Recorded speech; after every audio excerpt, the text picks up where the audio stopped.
अलग सोल्यूशन लेते हैं। एक हमारे पास होता है हाइपोटोनिक सोल्यूशन, दूसरा हमारे पास होता है हाइपरटोनिक सॉल्यूशन, और थर्ड हमारे पास होता है आइसोटोनिक सॉल्यूशन। ये तीन किस्म के हमारे पास सॉल्यूशन है। अब हाइपोटोनिक सॉल्यूशन क्या है? हाइपोटोनिक सॉल्यूशन वो सॉल्यूशन है जिसमें लेस सॉल्यूट कंसंट्रेशन हो, जिसमें लेस सॉल्यूट कंसंट्रेशन हो या लेस सॉल्यूट कंटेंट हो। फॉर एग्जांपल, ये कोई सेल है और यहाँ पर ये सेल का एक्स्ट्रा सेलुलर इन्वायरमेंट है।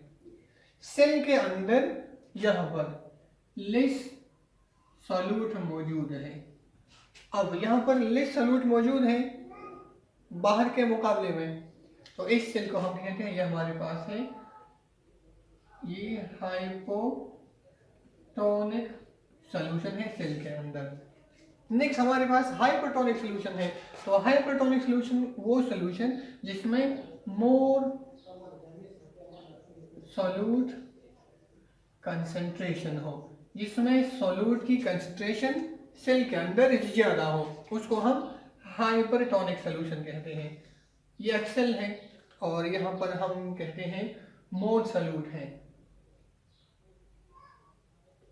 यहाँ पर मोर सॉल्यूट है, बाहर सॉल्यूट की कंसंट्रेशन कम है।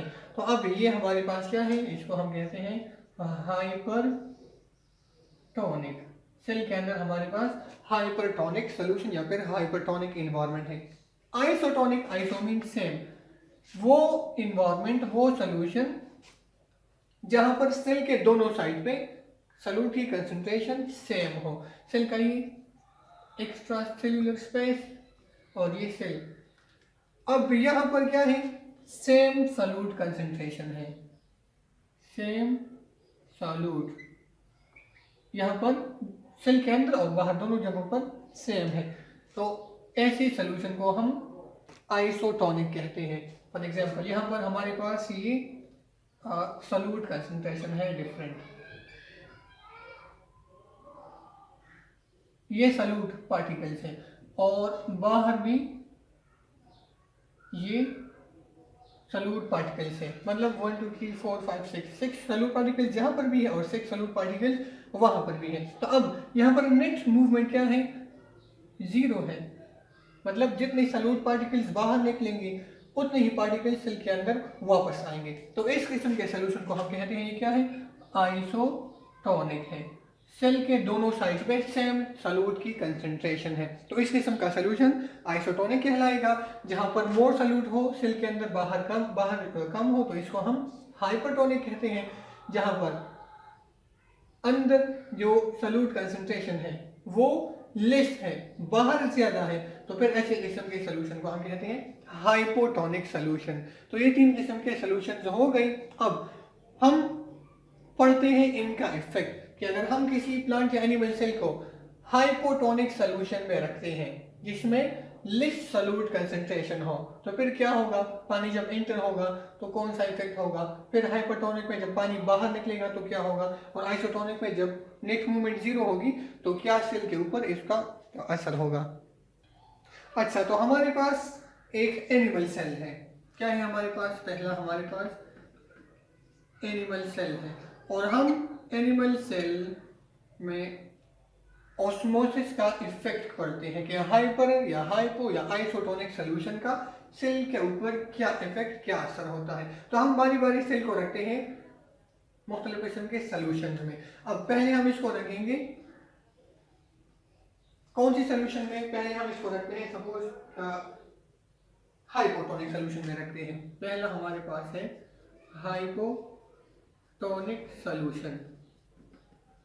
अब हाइपोटोनिक सॉल्यूशन कौन सा सॉल्यूशन है, ये वो सॉल्यूशन है जिसमें लेस सॉल्यूट हो, जिसमें सॉल्यूट कंसंट्रेशन कम हो, तो ऐसे किस्म के सॉल्यूशन को हम कहते हैं हाइपोटोनिक सॉल्यूशन।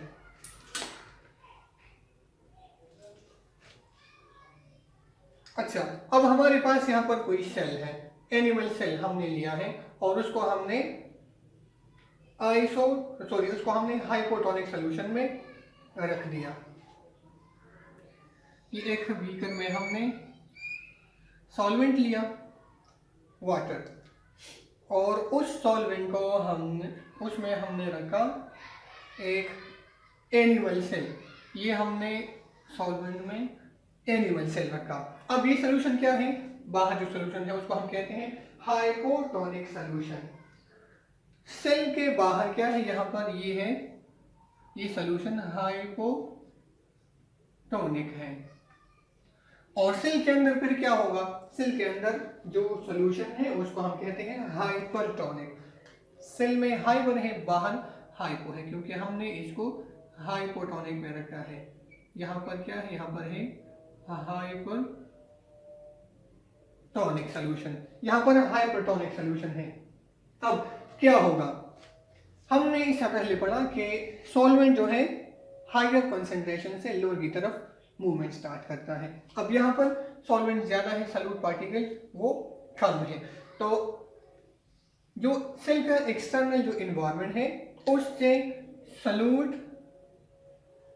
डिफरेंस की वजह से सॉल्वेंट मॉलिक्यूल्स सेल के अंदर मूवमेंट स्टार्ट करेंगे। वो पार्टिकल या वो मॉलिक्यूल तमाम साइड से सॉल्वेंट या वाटर इंटर होगा, क्योंकि सेल के अंदर हाइपरटोनिक सोल्यूशन है।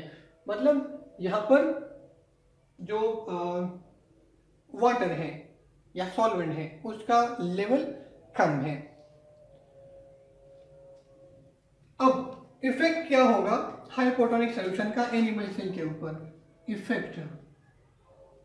अब इफेक्ट्स क्या है, सबसे पहले जब वाटर इंटर होगा, इस एंट्रेंस को हम कहते हैं एंडोऑस्मोसिस। ऑस्मोसिस तो है, सेल मेम्ब्रेन सेमी परमिएबल है, वाटर इंटर हो रहा है लेकिन थ्रू सेमी परमिएबल मेम्ब्रेन है। ऑस्मोसिस है लेकिन सेल के अंदर वाटर जा रहा है, तो इसको हम कहते हैं एंडोऑस्मोसिस। ये एंडोऑस्मोसिस है। तो एनिमल सेल के ऊपर हाइपोटोनिक सोल्यूशन का असर क्या होगा, सबसे पहले वाटर की मूवमेंट होगी फ्रॉम हाइपोटोनिक टू हाइपरटोनिक, और इस मूवमेंट को हम कहते हैं एंडोऑस्मोसिस। तो पहला इफेक्ट होगा, इफेक्ट में पहले एंडोऑस्मोसिस। एंडोऑस्मोसिस क्या है, मूवमेंट ऑफ वाटर है from hypotonic to hypertonic solution. Hypo बाहर है और अंदर हाइपर है सेल के अंदर। अच्छा, अब नेक्स्ट क्या होगा, जब एंडोऑस्मोसिस होगी सेल आहिस्ता आहिस्ता पानी से भर जाएगा। अगर ये प्रोसेस कंटिन्यू रहा कंटिन्यूअसली और पानी जो है वो सेल के अंदर सॉल्वेंट इंटर हो रहा है, तो फिर क्या होगा, सेल जो है टर्जिड हो जाएगा। If this process continues cell becomes turgid, cell turgid हो जाएगा, सख्त हो जाएगा, हार्ड हो जाएगा, क्योंकि इसमें पानी इंटर हो रहा है। अब सेल टर्जिड हो गया, अगर मजीद और पानी इंटर होगा तो सेल क्या होगा, cell becomes rupture, cell swells, और इस स्वेलिंग की वजह से क्या होगा, रप्चर, मतलब उसका जो मेम्ब्रेन है वो रप्चर होगा, वो डैमेज होगा। अब मेम्ब्रेन डैमेज हो गया तो मुख्तलिफ उनमें सेल के अंदर जो चीज़ें, जो मटेरियल मौजूद है वो सेल के बाहर रिलीज वो चीज़ें हो जाएंगी, क्योंकि हमने पढ़ा है कि एनिमल सेल में there is no cell wall, cell wall नहीं है। तो सेल जो है अगर ज़्यादा पानी इंटर होगा तो सेल रप्चर होगा, स्वेल होगा। तो एनिमल सेल के ऊपर ये हाइपोटोनिक सोल्यूशन का इफेक्ट था। नेक्स्ट हम पढ़ते हैं हाइपरटोनिक सोल्यूशन का असर सेल के ऊपर। ये पहला था हमारे पास, नेक्स्ट है हाइपरटोनिक सोल्यूशन। अगर हम सेल को हाइपरटोनिक सोल्यूशन में रखें तो फिर सेल के ऊपर क्या इफेक्ट होगा, क्या असर होगा। ये हमारे पास हमने एक सेल, उसको हमने रखा एक हाइपरटोनिक सोल्यूशन में। ये एनिमल सेल है और इस एनिमल सेल को हमने यहाँ पर हम लिखते हैं ये एनिमल सेल है, यहाँ पर भी ये एक एनिमल सेल है। अब यहाँ पर एनिमल सेल को हमने रखा एक हाइपरटोनिक सोल्यूशन में। हाइपरटोनिक सोल्यूशन यहाँ पर सेल के बाहर जो सोल्यूशन है उसको हम कहते हैं हाइपरटोनिक। ये हाइपरटोनिक है, तो सेल के अंदर फिर क्या होगा, सेल के अंदर जो सोल्यूशन है उसको हम कहते हैं हाइपोटोनिक सोल्यूशन। बाहर हाइपर है तो अंदर क्या होगा, हाइपोटोनिक सोल्यूशन। अब ये हाइपोटोनिक सोल्यूशन और बाहर हाइपरटोनिक सोल्यूशन, हमने सेल को हाइपरटोनिक सोल्यूशन में रखा। अब इसका मतलब क्या है, इसका मतलब ये है कि सॉल्यूट की जो कंसंट्रेशन है वो डिफरेंट है। बाहर सॉल्यूट ज्यादा है और अंदर सॉल्यूट कम है। अब यहां पर ज्यादा सॉल्यूट होने की वजह से जो सॉल्वेंट है वो सेल से बाहर निकलेगा। अब इस सेल से पानी या सॉल्वेंट बाहर मूवमेंट स्टार्ट करेगा ऑल डायरेक्शन में। अब इस प्रोसेस को जिसमें पानी सेल से बाहर निकलता है ये ऑस्मोसिस है, लेकिन कौन सा है, इसको हम कहते हैं इसको हम कहते हैं एक्सो इंडो। पहला था ये एक्सो ऑस्मोसिस है। एक्सो ऑस्मोसिस क्या है, वो ऑस्मोसिस जिसमें पानी सेल से बाहर निकलता है, तो ये एक्सो ऑस्मोसिस हो गया। अब सेल हाइपरटोनिक एनवायरनमेंट में है और बाहर जो है सॉल्वेंट कंसंट्रेशन कम है, यहाँ पर सॉल्वेंट ज़्यादा है, तो सेल से पानी बाहर निकलेगा। अब पानी बाहर निकल रहा है तो इस किस्म के प्रोसेस, ये इसको हम एक्सोऑस्मोसिस कहते हैं। अब एक्सोऑस्मोसिस या हाइपरटोनिक सोल्यूशन का असर एनिमल सेल के ऊपर क्या होता है। अब हमने पढ़ा कि सेल क्या है, सेल हाइपोटोनिक है और मीडियम हाइपरटोनिक है।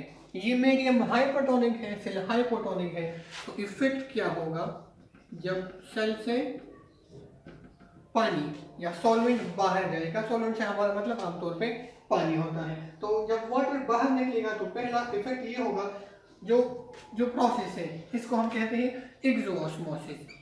जब हम सेल को हाइपरटोनिक एनवायरनमेंट पे रखेंगे तो पहले एक्सोऑस्मोसिस होगी, मतलब water comes out of the cell,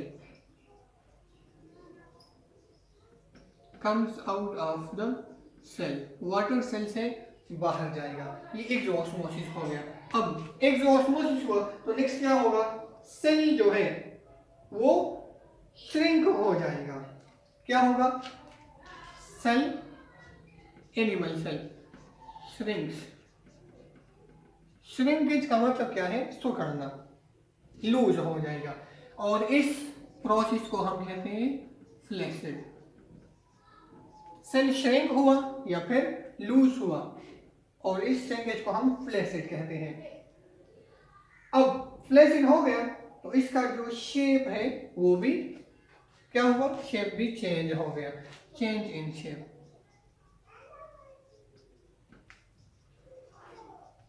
अब वही सेल है, अगर इससे पानी बाहर जाएगा तो फिर किस तरह होगा, इसका शेप चेंज हो जाएगा। तो वो इस तरह ये उसका शेप चेंज हो गया, ये लूज हुआ due to loss of water, इससे पानी बाहर गया क्योंकि ये हाइपरटोनिक एनवायरनमेंट में था, तो वहां से सेल से बाहर पानी निकलेगा क्योंकि सेल जो है हाइपोटोनिक था। तो ये इफेक्ट होता है, पहले एक्सोऑस्मोसिस होगी, पानी बाहर निकलेगा, सेल श्रिंक हो जाएगा और इसको हम फ्लैसिड कहते हैं। तो एनिमल सेल के ऊपर हाइपरटोनिक सोल्यूशन का ये असर है, श्रिंकेज होगी सेल की। इसके बाद हम पढ़ते हैं एनिमल सेल पे आइसोटोनिक सोल्यूशन का असर। सेल को रखते हैं आइसोटोनिक सोल्यूशन में, एनिमल सेल, और उसको हम रखते हैं आइसोटोनिक सोल्यूशन में।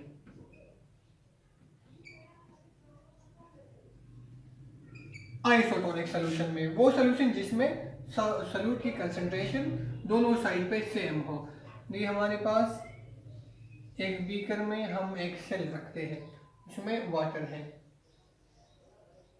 अच्छा, अब यहाँ पर हमने एनिमल सेल रखा और ये जो मीडियम है इसको हम कहते हैं ये आइसोटोनिक है, same as the cell. Isotonic है, जितने सॉल्यूट पार्टिकल्स बाहर हैं उतने ही सॉल्यूट पार्टिकल्स सेल के अंदर भी हैं, तो ये इसको हम कहते हैं ये आइसोटोनिक सॉल्यूशन है और ये एक एनिमल सेल है। अब क्या होगा, आइसोटोनिक में हमने इससे पहले डिस्कस किया था कि नेट मूवमेंट जीरो होती है। नेट मूवमेंट क्या है, जीरो है। ये एक बीकर है, दोनों साइड पे सपोज यहाँ पर ये सॉल्यूट है और यहाँ पर भी इतने सॉल्यूट पार्टिकल्स हैं। अब दोनों को हम कहते हैं ये आइसोटोनिक है। ये क्या है, आइसोटोनिक है।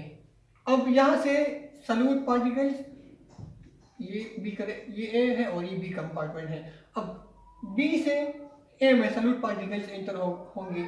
फॉर एग्जांपल एक सॉल्यूट पार्टिकल यहाँ इंटर हो गया, तो एट द सेम टाइम एक सॉल्यूट पार्टिकल उस बी कंपार्टमेंट में यहाँ से चला जाएगा, तो दोनों साइड पे जो सॉल्यूट की कंसंट्रेशन है वो सेम होगी। तो ऐसी सॉल्यूशन को हम आइसोटोनिक कहते हैं। अब यहाँ पर एनिमल सेल को हमने आइसोटोनिक में रखा, तो ये दोनों क्या है, एनिमल सेल भी और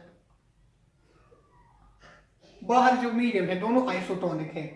अब यहाँ पर नेट मूवमेंट जीरो होती है। जब नेट मूवमेंट जीरो होती है तो इफेक्ट क्या होगा सेल के ऊपर, सेल के ऊपर इसका कोई खास बिल्कुल इफेक्ट नहीं होगा। सेल अपनी ओरिजिनल पोजीशन में रहेगा, no shrinkage, no turgid and no flaccid effect. अब आइसोटोनिक सॉल्यूशन का इफेक्ट सेल के ऊपर क्या होता है, जितने सॉल्यूट पार्टिकल सेल से बाहर निकलेंगे उतने ही पार्टिकल्स सेल के अंदर भी जाएंगे, तो सेम कंसंट्रेशन ऑफ सॉल्यूट होगी। तो इफेक्ट क्या होगा, no net movement, no net movement तो होगी लेकिन वो क्या है, दोनों साइड पे सेम है, तो नेट मूवमेंट जीरो है। नो नेट मूवमेंट पहली बार। नेक्स्ट, नो टर्जिड या नो टर्जिडिटी, सेल टर्जिड नहीं होगा बल्कि नॉर्मल होगा अपना, उसका नॉर्मल पोजीशन है, टर्जिड या सॉलिड या हार्ड नहीं होगा। और नेक्स्ट बात क्या है, cell will not become flaccid, no flaccid cell, cell flaccid भी नहीं होगा। तो ये आइसोटोनिक सॉल्यूशन का सेल के ऊपर इफेक्ट है, एक असर है। अब अगर हम एनिमल सेल की बात करें, एनिमल सेल के लिए, for animal cell isotonic solution क्या है, जब 0.9%, कितना 0.9% हम लेते हैं NaCl solution, 0.9% sodium chloride solution, तो ये एनिमल सेल के लिए आइसोटोनिक है। या 5% जो है ग्लूकोज सॉल्यूशन है, तो ये एनिमल सेल के लिए क्या है, आइसोटोनिक है। 5% क्या है, ग्लूकोज है। 5% ग्लूकोज सॉल्यूशन या 0.9% NaCl सॉल्यूशन, ये आइसोटोनिक है टू द सेल, ये आइसोटोनिक है टू द सेल। सेल में इतना सॉल्यूट कंसंट्रेशन होगा, ग्लूकोज 5%, NaCl 0.9%। तो अगर इस तरह सॉल्यूशन है तो उसको हम आइसोटोनिक कहते हैं। अगर इससे कम ज्यादा है तो उस बेस पे फिर हम डिफाइन करते हैं, डिसाइड करते हैं कि आइसोटोनिक है, सॉरी हाइपरटोनिक है या फिर हाइपोटोनिक है। तो ये डिफरेंट किस्म के सॉल्यूशन का एनिमल सेल के ऊपर इफेक्ट था। नेक्स्ट हम पढ़ते हैं प्लांट के ऊपर मुख्तलिफ सॉल्यूशंस का इफेक्ट। तो इसके बाद हम लेते हैं एक प्लांट सेल। सेकंड पे हम क्या लेते हैं, हमारे पास कोई प्लांट सेल है और हम प्लांट सेल में इफेक्ट ऑफ टोनिसिटी या ऑस्मोसिस हम पढ़ते हैं। अच्छा, प्लांट सेल को हम उसी तरह पहले रखते हैं हाइपोटोनिक में, फिर उसको हम रखते हैं हाइपरटोनिक सॉल्यूशन में। तो पहले हमारे पास कोई प्लांट सेल है और उसको हम रखते हैं हाइपोटोनिक सॉल्यूशन में। ये एक बीकर और इसमें हमने एक प्लांट सेल रखा। ये प्लांट सेल है। क्या है? ये प्लांट सेल है। प्लांट सेल को हमने कहां पर रखा है? एक ऐसा सॉल्यूशन जो कि क्या है? हाइपोटोनिक है। और सेल के अंदर फिर क्या होगा? यहाँ पर हाइपर होगा। बाहर हाइपोटोनिक सॉल्यूशन है तो मीडियम, और सेल के अंदर जो मीडियम है वो हाइपरटोनिक होगा। अच्छा, अब क्या होगा? उसी तरह जब हम एनिमल सेल पढ़ रहे थे, हाइपोटोनिक सॉल्यूशन में जो सेल के बाहर एनवायरमेंट है, सेल के बाहर जो मीडियम है उससे सॉल्वेंट इंटर होगा। इस सिचुएशन में मीडियम जो बाहर है वहां से सेल के अंदर सॉल्वेंट या वाटर की एंट्री स्टार्ट होती है।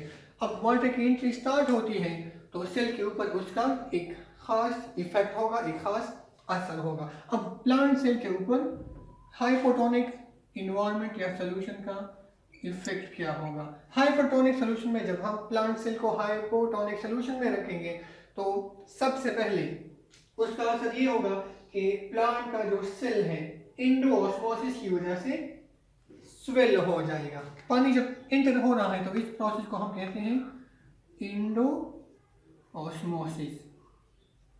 तो पहले क्या प्रोसेस होगा? इंडोऑस्मोसिस होगी, मतलब पानी सेल के अंदर जाएगा। नेक्स्ट, जब पानी सेल के अंदर इंटर हो रहा है तो क्या होगा? सेल जो है स्वेल हो जाएगा, swelling of the cell, cell swell हो जाएगा। अब सेल की स्वेलिंग हो गई, पानी से भर गया, तो आहिस्ता आहिस्ता पानी और भी इंटर हो रहा है तो ये सेल क्या होगा? सेल बिकम्स टर्जिड, हार्ड हो जाएगा।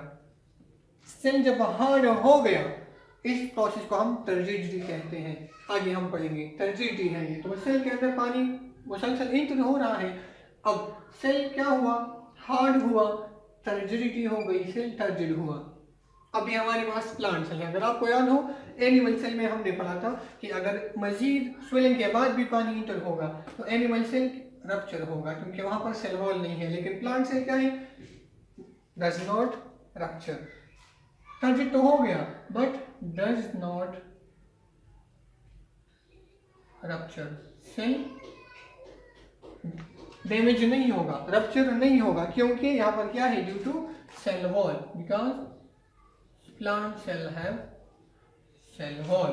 सेल वॉल प्लांट सेल में मौजूद है तो प्लांट्स का जो सेल है वो रप्चर नहीं होगा। अब क्या होता है? ओनली बिकम्स रिजिड, क्योंकि ये सेल वॉल सेल को ओवर एक्सपेंशन से बचाता है। अब जब बहुत ज्यादा पानी इंटर हो गया और अब सेल में मजीद जगह नहीं है पानी की, तो फिर ये जो सेल वॉल है इसके ऊपर वैक्यूल एक खास फोर्स लगाता है बाहर की तरफ, जिसकी वजह से मजीद ज्यादा पानी इंटर नहीं होगा और वो पानी दोबारा बाहर जाएगा। तो सेल जो है फिर रप्चर नहीं होगा, सेल वॉल भी मौजूद है, हार्ड है, सेल को और एक्सपेंशन से रोकता है। और नेक्स्ट जो है सेल का जो वैक्यूल है वो भी बाहर की तरफ सेल वॉल पे एक फोर्स लगाता है, जिसकी वजह से पानी मजीद इंटर नहीं होगा, वो वापस बाहर जाएगा। लेकिन एनिमल सेल में इस तरह की कोई सिचुएशन नहीं है, क्योंकि एनिमल सेल में सेल वॉल एक्शन है। अच्छा, तो ये प्लांट सेल में हाइपोटोनिक सॉल्यूशन का इफेक्ट है। अब जब हम प्लांट सेल को रखते हैं हाइपरटोनिक सॉल्यूशन में तो फिर क्या उसका इफेक्ट होगा प्लांट सेल के ऊपर? तो प्लांट सेल को हम रखते हैं हाइपरटोनिक में, हाइपरटोनिक में। प्लांट सेल को हमने हाइपरटोनिक में रखा। अब हाइपरटोनिक में क्या होगा? हमारे पास इस बीकर में एक प्लांट सेल है, यहां पर प्लांट सेल,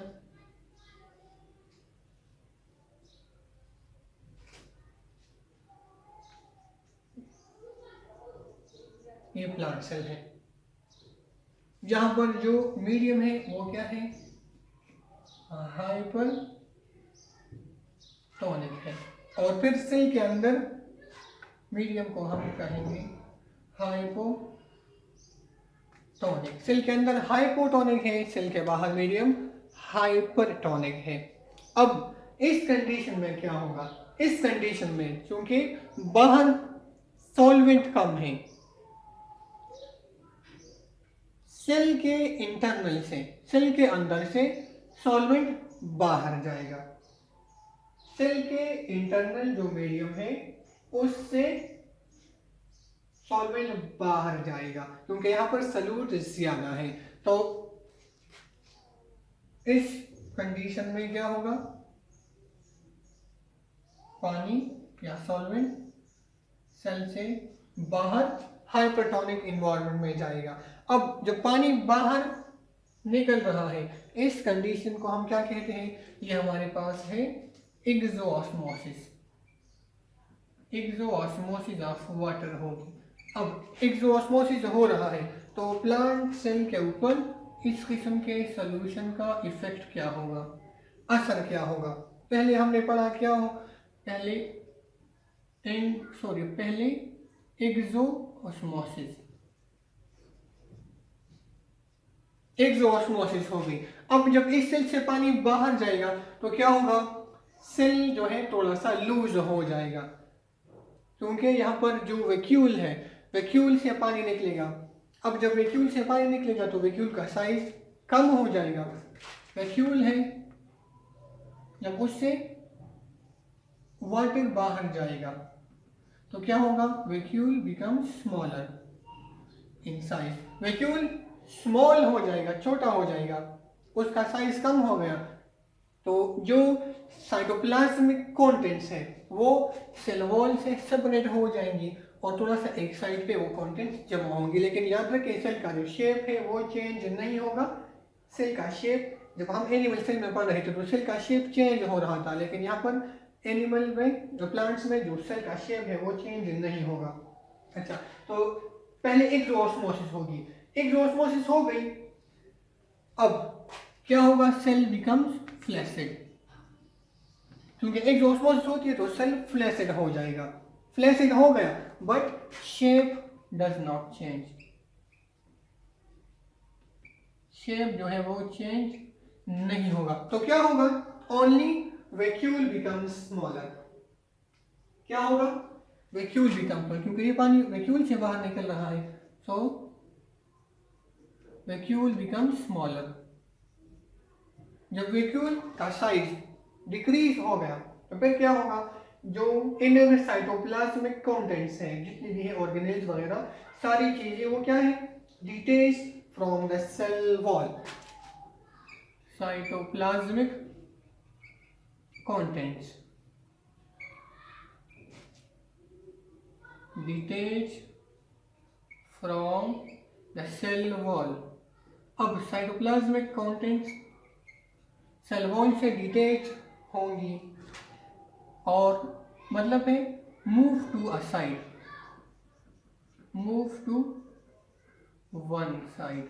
इनर जो साइटोप्लाज्मिक कंटेंट्स है वो सेल वॉल से डिटेच होंगी और वो थोड़ा सा एक साइड पे वो चीजें चली जाएंगी।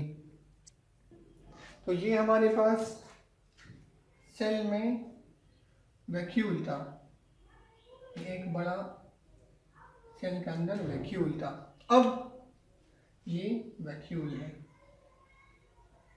जो सेलुलर ऑर्गेनेल है, उसका एक मेम्ब्रेन, उसको हम टोनोप्लास्ट कहते हैं। और प्लांट सेल में हमने पढ़ा था एक बड़ा वैक्यूल होता है। अब जब इस वैक्यूल से पानी बाहर जाएगा तो क्या होगा, ये वैक्यूल का साइज जो है वो डिक्रीज हो जाएगा। सपोज डॉट लाइन में हम ड्रा कर रहे हैं, वैक्यूल का साइज डिक्रीज हुआ। अब वैक्यूल इतनी साइज का हो गया, वैक्यूल इतनी साइज का हो गया तो इनर जो साइटोप्लाज्मिक कंटेंट्स है वो इस सेल वॉल से, ये रेड लाइन में जो बाउंड्री है इसको हम कहते हैं cell wall.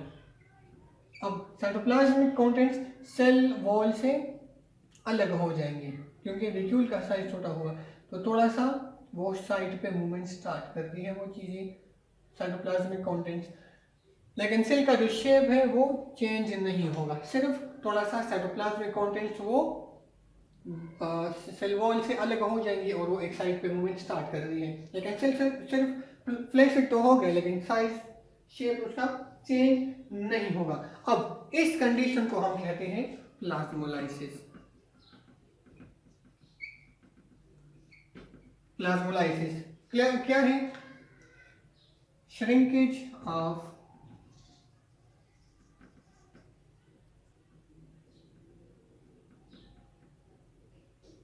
cell due to shrinkage of cytoplasm and protoplasm of the cell due to loss of water, due to loss of water या due to exoosmosis, इसको हम exoosmosis भी कहते हैं। अब ये साइटोप्लाज्म जो है वो श्रिंक हुआ, तो इस श्रिंकेज को हम कहते हैं प्लाज्मोलाइसिस। सेल थोड़ा सा फ्लैशिड हो गया लेकिन उसका शेप चेंज नहीं होगा, तो ये प्लांट सेल में हाइपरटोनिक सोल्यूशन का इफेक्ट था। अच्छा, अब अगर हम इस प्लाज्मोलाइज सेल को, अच्छा ये प्रोसेस प्लाज्मोलाइसिस कहलाता है, और जो सेल है, सेल को हम क्या कहेंगे? Cell is called plasmolysed cell. Cell को हम प्लाज्मोलाइज्ड सेल कहेंगे और इस फिनोमेना को हम प्लाज्मोलाइसिस कहते हैं। उसके बाद हम पढ़ते हैं, अगर हम इसी प्लाज्मोलाइज्ड सेल को दोबारा वाटर में रखें तो क्या होगा।